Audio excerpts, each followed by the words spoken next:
SST का paper होगा। 60 questions आप लोगों से यहाँ पर पूछे जाने वाले हैं।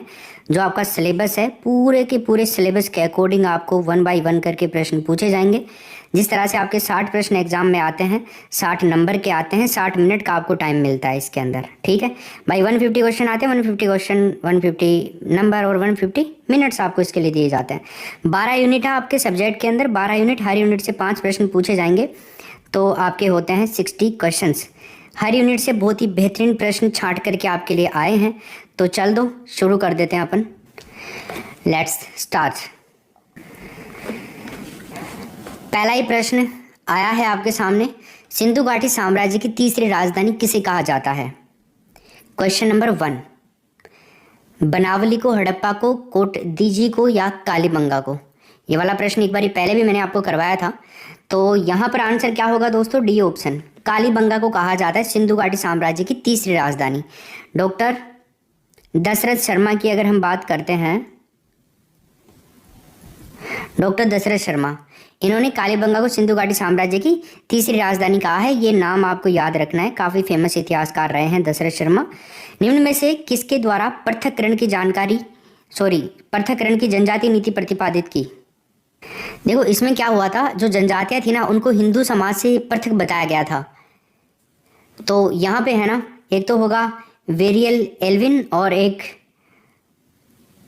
हाइमनडॉर्फ। तो ऑप्शन नंबर तीसरा हमारा इस प्रश्न का सही उत्तर हो जाएगा, ठीक है।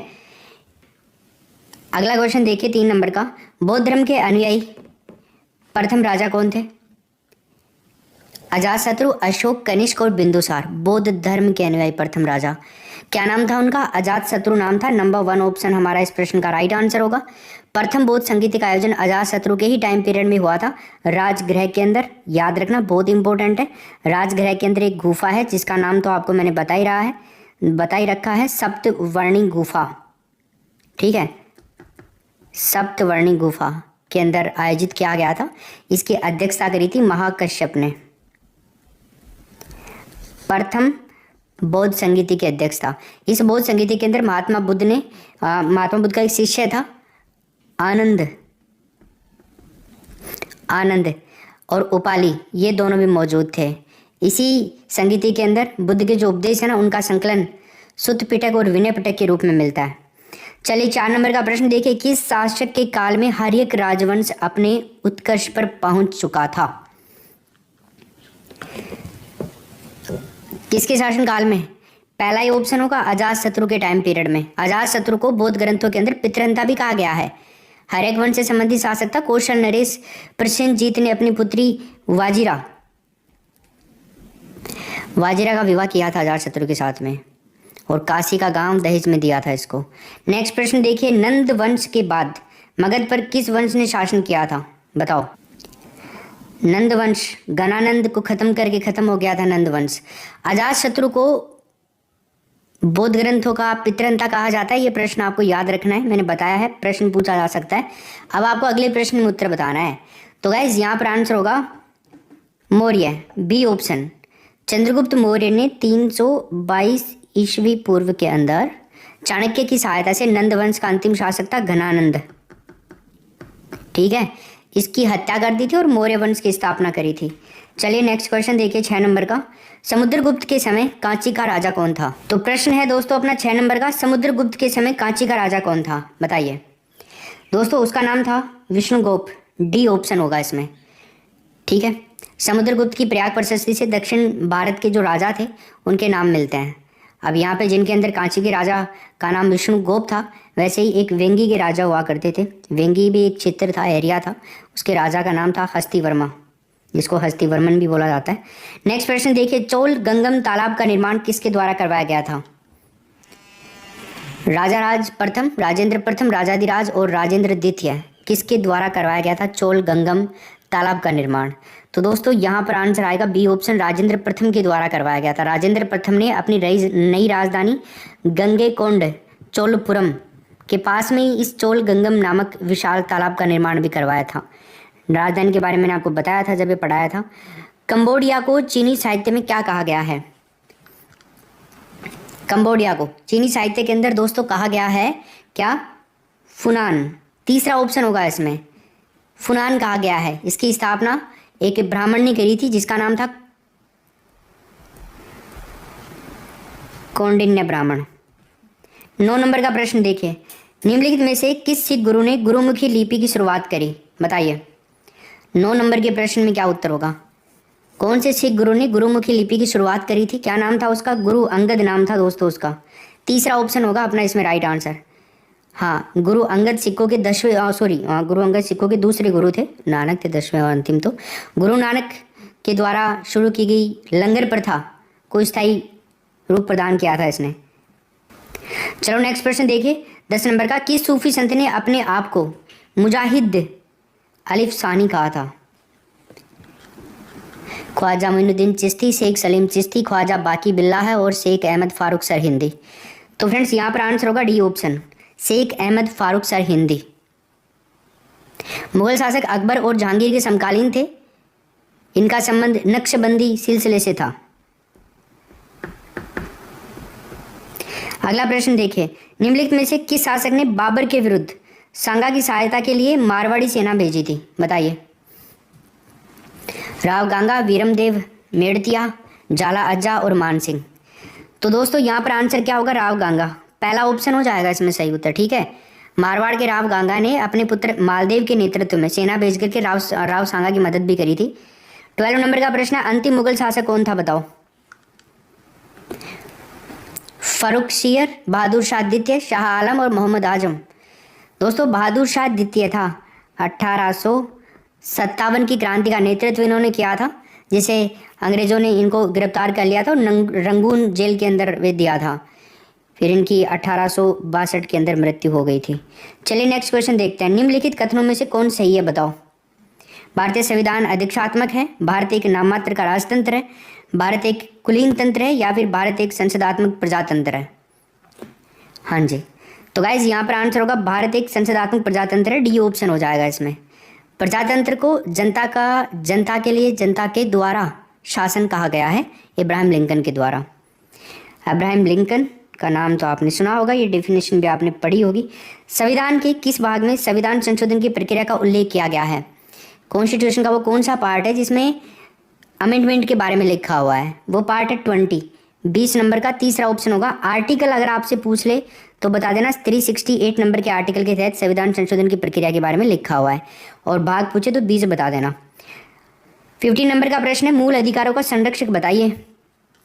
मूल अधिकारों का संरक्षक है उच्च न्यायालय, उच्चतम न्यायालय, संसद और राष्ट्रपति। तो दोस्तों यहाँ पर आंसर होगा उच्चतम न्यायालय, डी ऑप्शन। ठीक है, यस। देखो मूल अधिकारों का भारत का अधिकार पत्र कहा जाता है। क्या कहा जाता है? अधिकार पत्र कहा जाता है ना। भारतीय संविधान का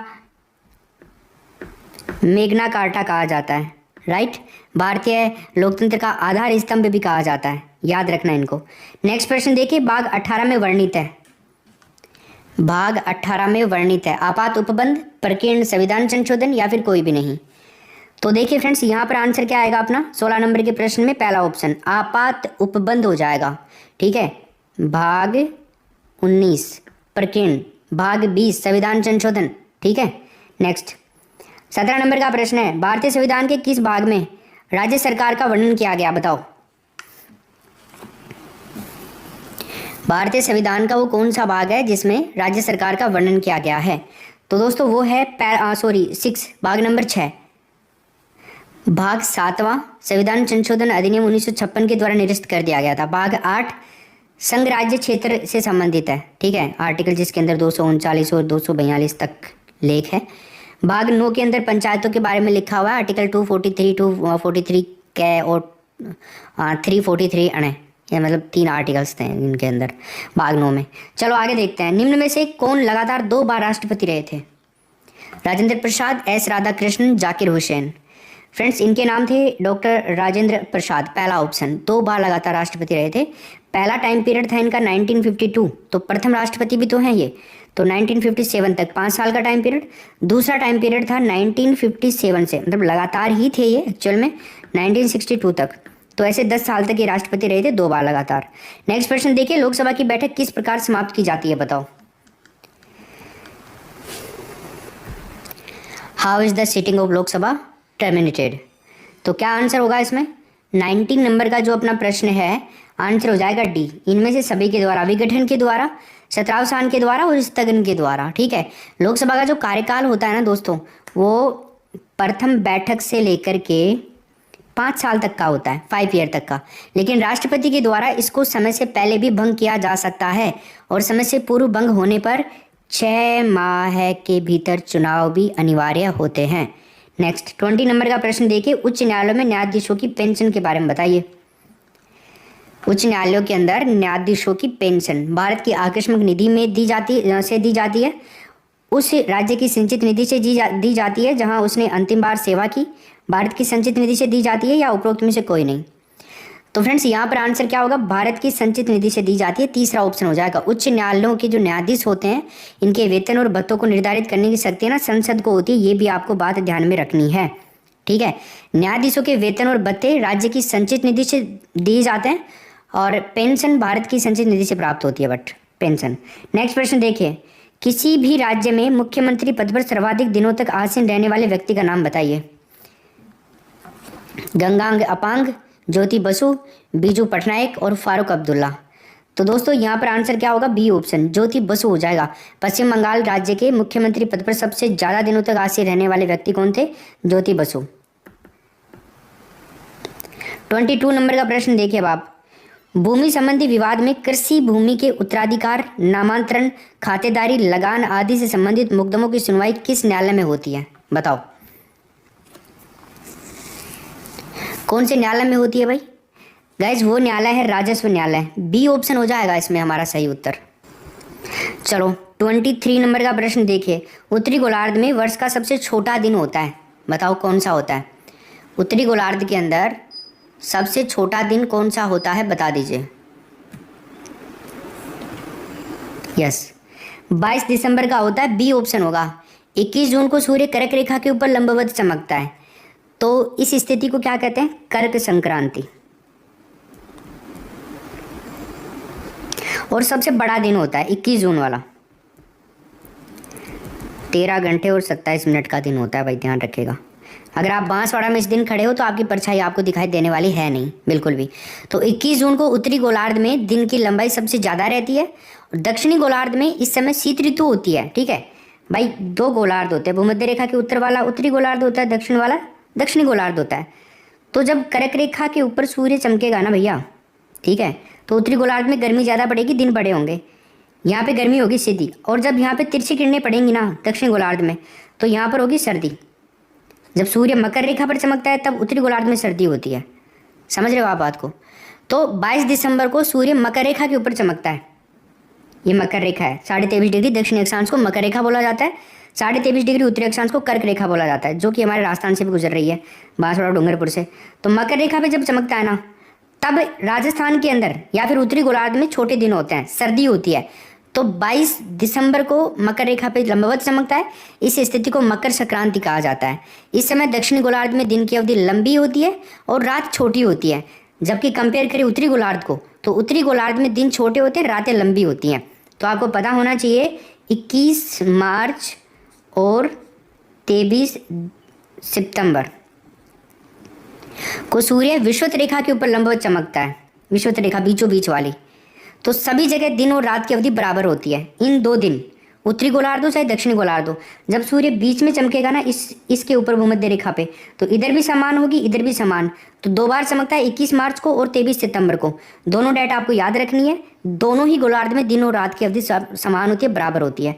चलिए नेक्स्ट, फोन एक स्थानीय पवन है, बताइए कहाँ की, चीन की, कोरिया की, जापान की या स्विट्जरलैंड की। फोन दोस्तों स्विट्जरलैंड की है, डी ऑप्शन होगा इसमें। फोन हवा का सबसे ज़्यादा प्रभाव स्विट्जरलैंड में ही होता है।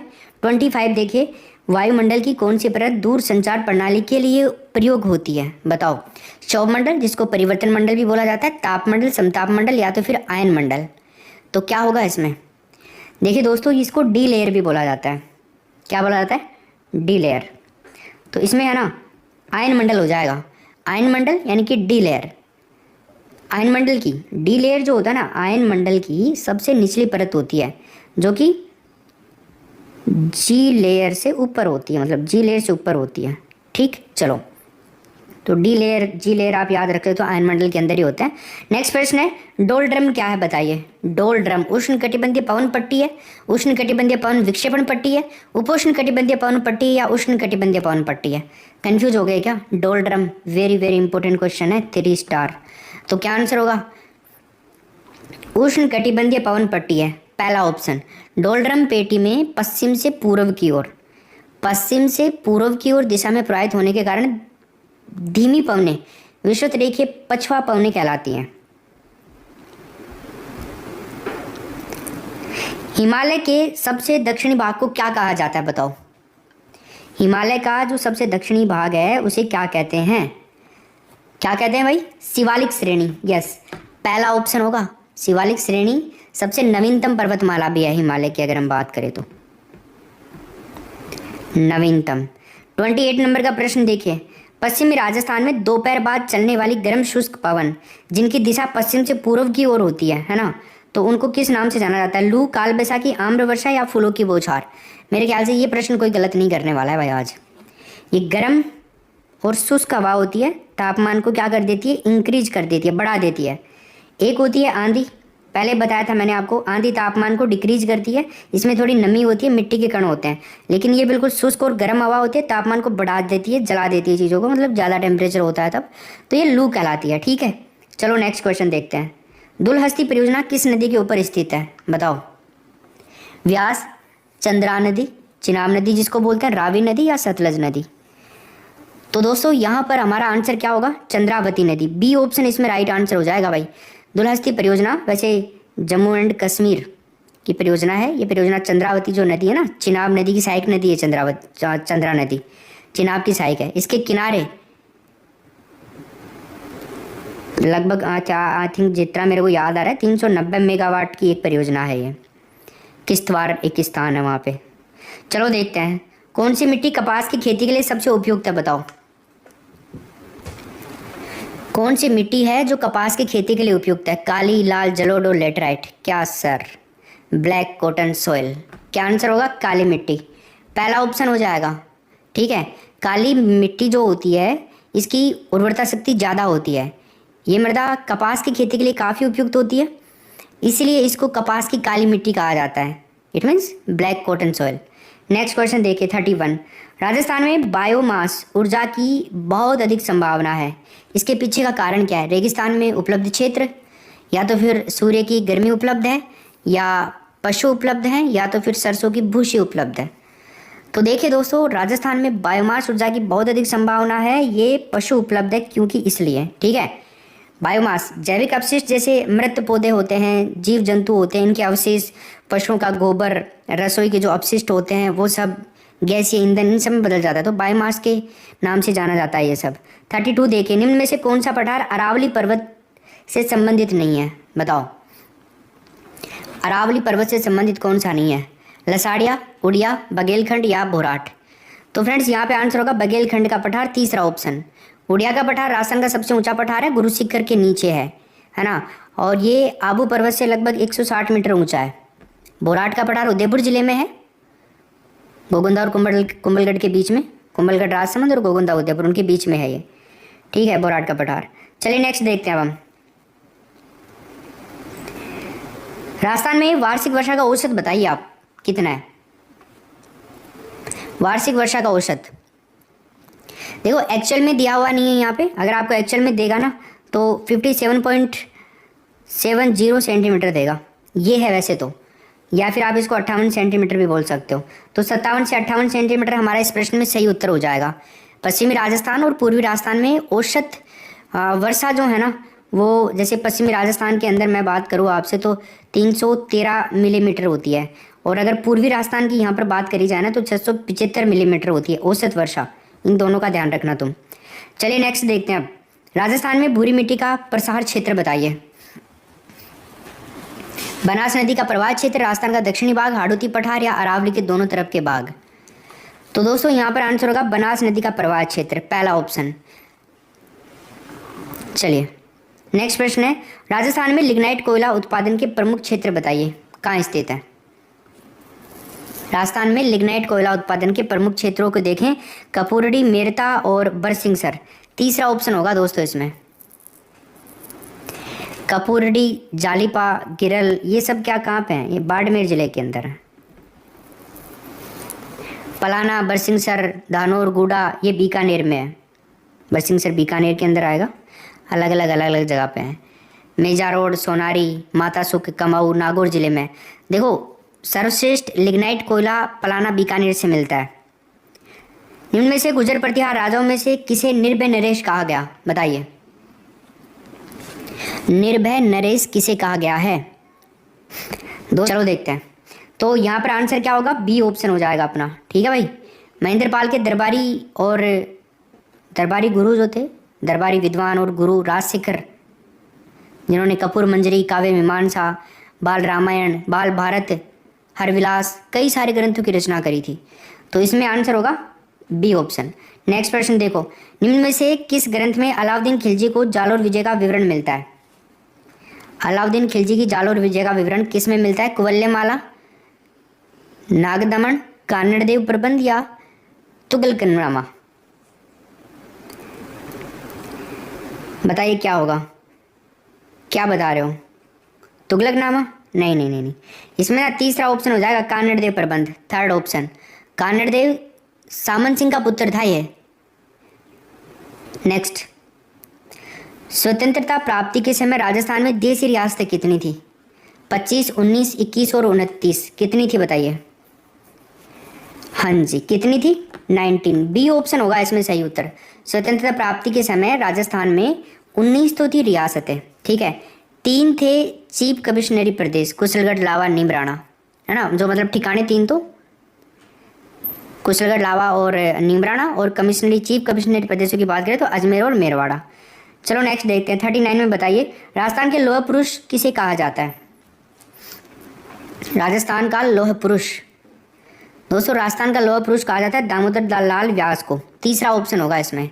नेक्स्ट प्रश्न देखिए 40 नंबर का, निम्न में से किस राज्य के राजा ने यह कहा कि मैं अपने डेथ वारंट पर हस्ताक्षर कर रहा हूं? बांसवाड़ा, उदयपुर, कोटा और जयपुर।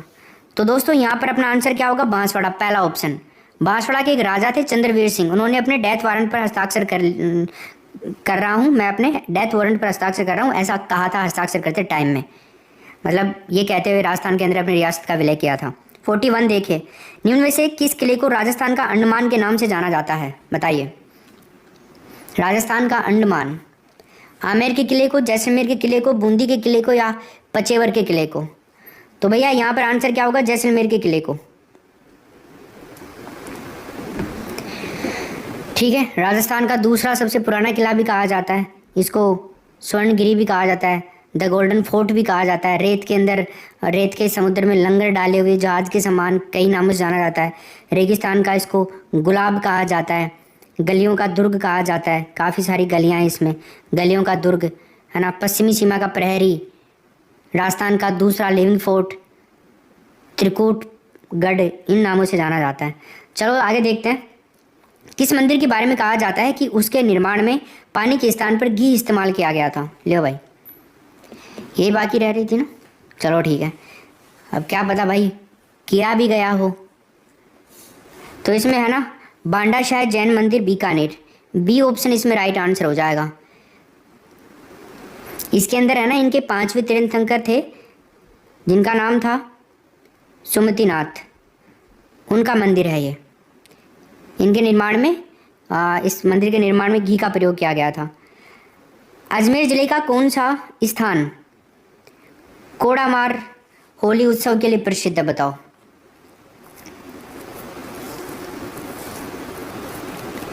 ठीक है, अंगारों की होली, अंगारों की होली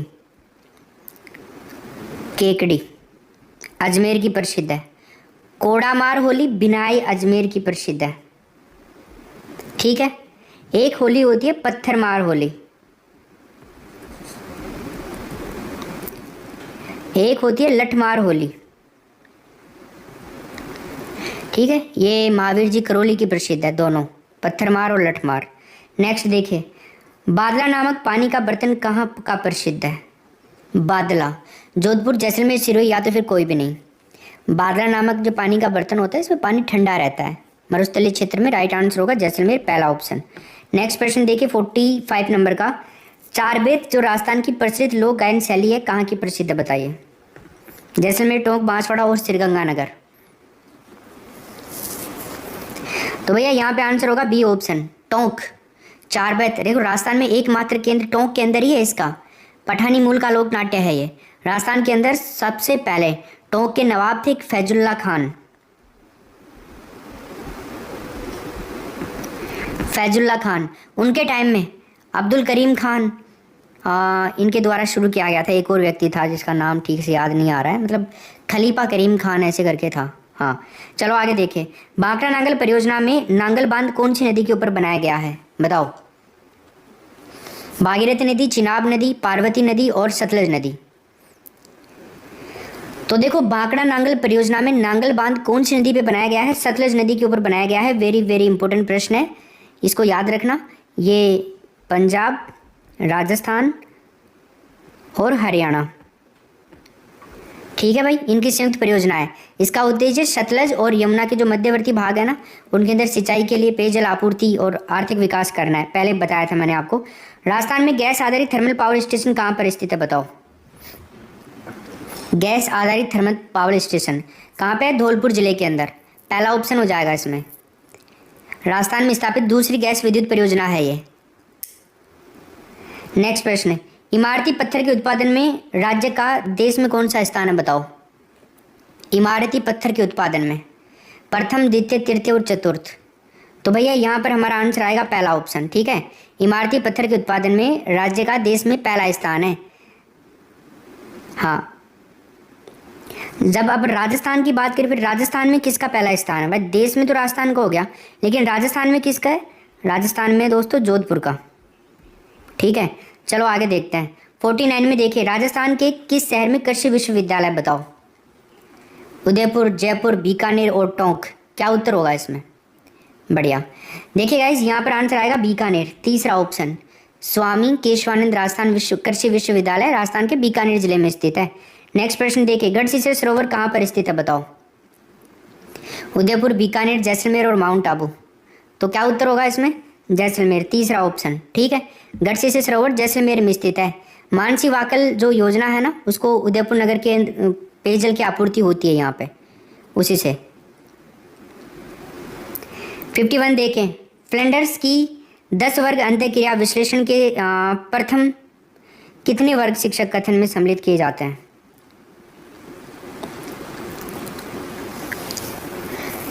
सर्वाधिक फेमस व्यक्तित्व रहे थे फ्लैंडर्स अंतःक्रिया विश्लेषण को लेकर के, तो इसमें 7 बताए थे इन्होंने। 52 देखिए, एडलरशीट का संबंध किससे है बताओ? शिक्षा से, पर्यावरण से, केवल सामाजिक अध्ययन से, या फिर इनमें से कोई भी नहीं? तो देखिए दोस्तों, यहाँ पर आंसर आएगा शिक्षा से, पहला ऑप्शन। मानव निर्मित उपग्रह है ये, इसका संबंध शिक्षा से है। 53 देखिए, सामाजिक अध्ययन के अध्यापक से ज्ञान देते समय निम्न में से किन किन तथ्यों की अपेक्षा रखना स्वाभाविक है बताओ? तो इसमें उत्तर होगा विशिष्ट बातों तथा वस्तु के संबंध में स्पष्ट विचार, सामान्य पदों तथा गुणों की अवधारणा, तथ्य, नियम, परिभाषा, विद्या और प्रविधि की स्थापना। इसमें होगा डी ऑप्शन। चलो नेक्स्ट क्वेश्चन देखिए अब आप। विचार विनिमय एक शैक्षिक सामूहिक क्रिया है जिसमें शिक्षक तथा छात्र सहयोगी रूप से किसी समस्या या प्रकरण पर बातचीत करते हैं। यह कथन किसका है?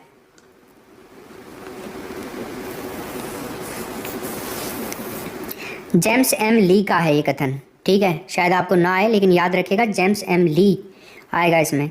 पाठ्यपुस्तक विधि का जनक किसको माना जाता है? अरस्तु, प्लेटो, सुकरात या फिर कोई भी नहीं? देखो, सामाजिक अध्ययन की पाठ्यपुस्तक का चुनाव करते समय ये ध्यान रखना चाहिए कि विषय वस्तु सुस्पष्ट और चित्रात्मक होनी चाहिए, ये इसका उद्देश्य होता है। तो इसमें क्या होगा? सुकरात, तीसरा ऑप्शन। 56 देखिए, तुलनात्मक अध्ययन के लिए कौन सा उपकरण उपयुक्त होता है? तुलनात्मक अध्ययन के लिए रियालिया, डायोरामा, ग्राफ और कंप्यूटर। तो तुलनात्मक अध्ययन जो होता है ना, इसके लिए होता है दोस्तों ग्राफ, तीसरा ऑप्शन। आरेख ग्राफ एक ही बात है, आंकड़ों को प्रस्तुत करने का एक बेस्ट मेथड होता है। नेक्स्ट प्रश्न देखिए, फाउंडेशन ऑफ मेथड किसकी पुस्तक है? किलपैट्रिक, ब्लूम, वॉरेन और स्किनर। किसकी है दोस्तों? ये है किलपैट्रिक की, पहला ऑप्शन होगा। नेक्स्ट प्रश्न देखिए 58 नंबर का, ब्रॉडकास्टिंग नेटवर्क किसका एग्जाम्पल है बताओ? Star topology, bus topology, tree topology और point to point topology. Broadcasting network, ये आएगा right answer, point to point topology. हाँ, ट्री टोपोलॉजी जो होता है ना, ट्री टोपोलॉजी, ये एक नेटवर्क है, एक पेड़ के समान दिखाई देता है। और जो बस टोपोलॉजी होता है ना, इसमें कई केबल्स जुड़े होते हैं कंप्यूटर से, उसको बस टोपोलॉजी कहा जाता है। निम्न में से कौन सा प्रस्तावना का लाभ है बताओ? नए पाठ के प्रति रुचि उत्पन्न होती है, नवीन ज्ञान को पूर्व ज्ञान से जोड़ती है, पूर्व ज्ञान की स्मृति अधिक स्थायी हो जाती है, या तो फिर कोई भी उपरोक्त सभी। देखो यहाँ पर है ना, सारे सही आंसर है, इसमें डी ऑप्शन हो जाएगा राइट आंसर। नया पाठ पढ़ने से छात्रों के मन के अंदर उत्सुकता और जिज्ञासा पैदा होती है। कंप्यूटर सहायक अनुदेशन का उपयोग किया जाता है, बताइए? अनुसंधान में, अनुदेशन सामग्री के विकास में, शिक्षण विधियों की प्रभावशीलता में, या उपरोक्त सभी? अच्छा ठीक है, देखो ये अनुसंधान में भी होता है, अनुदेशन सामग्री के विकास में भी होता है, शिक्षण विधियों की प्रभावशीलता में भी होता है, तो इसमें डी आंसर आएगा राइट आंसर, ठीक है ना? और भी कई होते हैं, जैसे आत्मविश्वास को बढ़ाने में, तत्काल प्रविष्टि में, कई सारे स्वयं की गति से सीखने की उपयोगिता, और भी होते हैं। ओके, बढ़िया।